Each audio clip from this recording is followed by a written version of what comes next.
Halo teman-teman, kembali lagi di MMR Official, tempat di mana kalian akan mendapatkan informasi seputar Beasiswa Indonesia Bangkit atau LPDP Kemenang. Kali ini aku mau spill isai atau rencana studi milikku yang aku gunakan untuk mendaftar di seleksi administrasi hingga akhirnya aku diterima menjadi award Beasiswa Indonesia Bangkit ini. Oleh karena itu, tonton videonya sampai habis ya.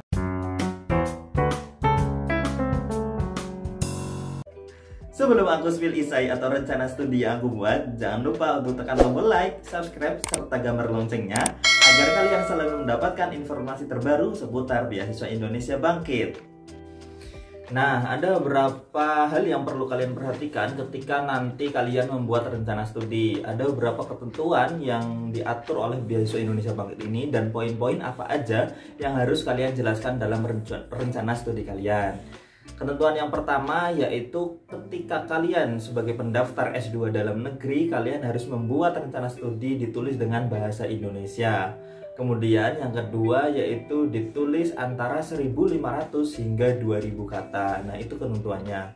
Adapun poin-poin yang harus kalian jelaskan dalam rencana studi kalian, yaitu yang pertama itu alasan pemilihan program studi. Nah, tentu kalian memiliki alasan pemilihan program studi yang berbeda-beda ya, disesuaikan dengan minat yang kalian ambil nanti jurusannya. Kemudian yang kedua ada tema atau topik yang akan kalian tulis dalam tesis kalian nanti. Ini sebagai gambaran nanti rencana tesis apa yang akan kalian buat untuk penyelesaian studi S2 ini. Kemudian yang ketiga yaitu rencana studi dari awal hingga akhir. Maksudnya adalah mata kuliah apa aja atau kurikulum yang akan kalian ambil dari semester awal hingga akhir.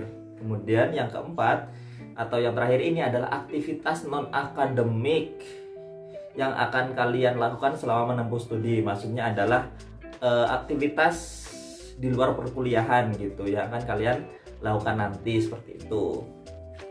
Sekarang kita lihat rencana studi yang aku buat saat itu untuk mendaftar di beasiswa seleksi administrasi Beasiswa Indonesia Bangkit ini. Nah, di sini rencana studi yang aku buat ada beberapa subbab yang ini juga disesuaikan dengan poin-poin yang diharapkan oleh Beasiswa Indonesia Bangkit ini. Nah, ini di sini ada poin A ada perkenalan. Poin B ada alasan pemilihan program studi, yang poin C ada kurikulum akademik, yang poin D ada topik penelitian, yang poin E ada kegiatan di luar kelas, dan yang poin F ada mimpi untuk Indonesia. Nah, ini poin ini adalah sebagai tambahan. Nah, langsung saja pada poin-poinnya. Nah, ini aku jelaskan ya dari poin A yaitu perkenalan. Nah, dalam perkenalan ini aku bagi lagi poin-poin, aku jabarkan lagi perkenalan aku dari beberapa sudut pandang ya, dari beberapa sisi gitu. Yang pertama itu perkenalan diri sendiri terlebih dahulu. Perkenalan diri sendiri tentunya nama, terus kemudian alma mater S1 kalian, kemudian kegiatan akademik kalian selama menyelesaikan studi S1 kalian. Terus kemudian ada kegiatan keseharian saya selama menempuh studi S1 kemarin. Tentu kegiatan keseharian saya juga kegiatan keseharian harus disesuaikan ya, kegiatan seharian disesuaikan dengan program studi yang nanti akan kalian ambil gitu. Kemudian pengalaman organisasi dan juga pengalaman pengabdian sosial. Nah, di sini aku jelaskan ya, di yang berlatar belakang biru ini aku jelaskan tentang pengalaman organisasi dan juga pengalaman pengabdian sosialnya, seperti itu. Ini salah satunya yaitu organisasi. Aku pernah terlibat dalam organisasi yang ada di kampus, kemudian melakukan pengabdian. Ini juga pengabdian sosial juga. Ini adalah bergabung di organisasi luar kampus yang melakukan pengabdian sosial, seperti itu. Nah, lanjut di poin B yaitu ada alasan pemilihan program studi. Nah, alasan pemilihan program studi di sini juga dibagi dalam beberapa poin ya sama aku. Yaitu yang pertama yaitu aku ceritakan dulu latar belakangnya, fakta yang ada di lapangan terkait masalah yang ada hubungannya dengan program studi yang akan aku ambil gitu. Nah, karena aku di daerahku itu masih banyak terjadi pernikahan dini, jadi aku mengambil latar belakang, mengambil data yang dikeluarkan oleh KBPPA atau Dinas Keluarga Berencana Pemberdayaan Perempuan dan Perlindungan Anak. Nah, di sini aku jelaskan ada seberapa banyak. Nah, ini juga nanti kalian disesuaikan dengan keadaan di daerah kalian masing-masing. Kemudian aku jelaskan lagi di paragraf selanjutnya di yang warna merah ini.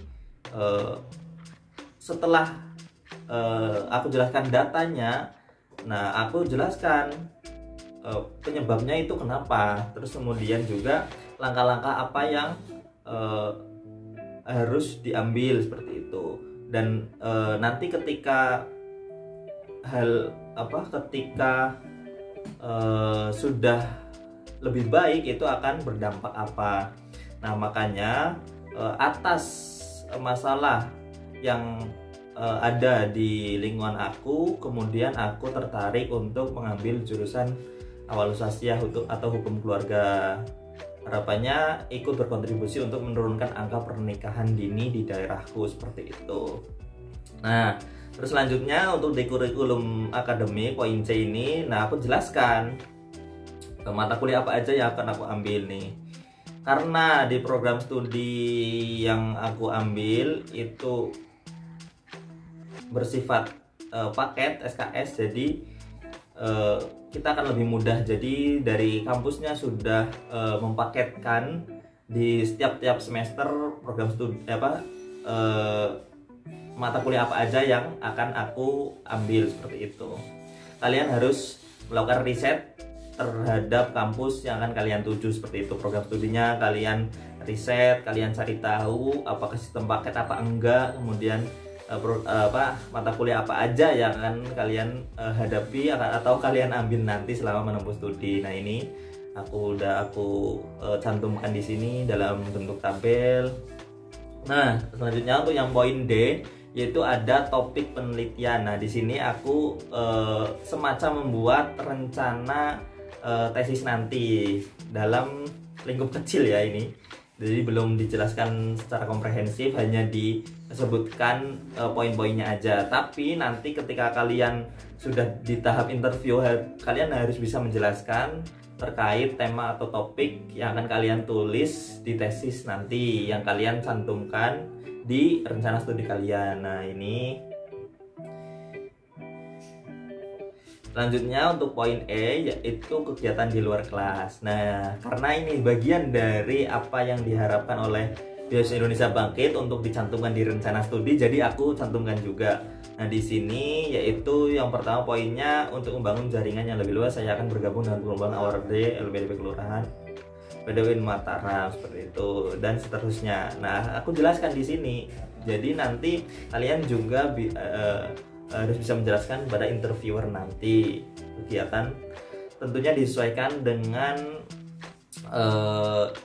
yang mendukung program studi kalian yang kalian ambil seperti itu. Apakah aktivitas itu bermanfaat untuk program studi kalian, untuk kegiatan akademik kalian apa enggak, seperti itu. Terus kemudian untuk yang poin E, yaitu mimpi untuk Indonesia. Nah, ini poin tambahan. Ini boleh ada, boleh enggak gitu, karena ini tidak diharapkan oleh Beasiswa Indonesia Bangkit. Tapi aku jelaskan, ditambahkan di rencana studi aku, karena ini menurutku penting untuk bisa meyakinkan interviewer atau pihak pewawancara nanti terhadap diri aku, keseriusan aku melanjutkan pendidikan S2. Nah, di sini aku jelaskan mimpinya, aku jabarkan di sini mimpi untuk pernikahan dini lambat laun terus menurun di daerahku terutama ya. Nah, di sini aku jelaskan dampak negatifnya, dan nanti apabila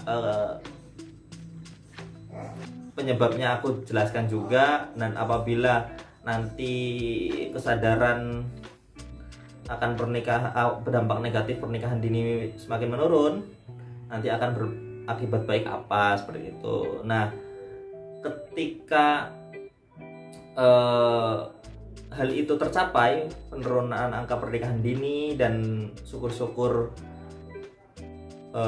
hilang dari daerahku, itu cara mewujudkannya gimana dari diri aku. Nah, aku jelaskan di yang berlatar yang merah-merah ini. Nah, caranya itu aku dengan menjadi dosen dan melakukan Tridharma perguruan tinggi. Nah, terus selanjutnya dijelaskan lagi Tridharma perguruan tinggiku itu caranya bagaimana gitu dalam mewujudkannya. Nah, di sini aku jelaskan sebagai dosen, aku Tridharma perguruan tinggi. Itu aku jelaskan Tridharma perguruan tinggi kan ada 3 ya, pendidikan pengajaran, penelitian, dan pengabdian. Nah, aku jelaskan tuh masing-masing poinnya.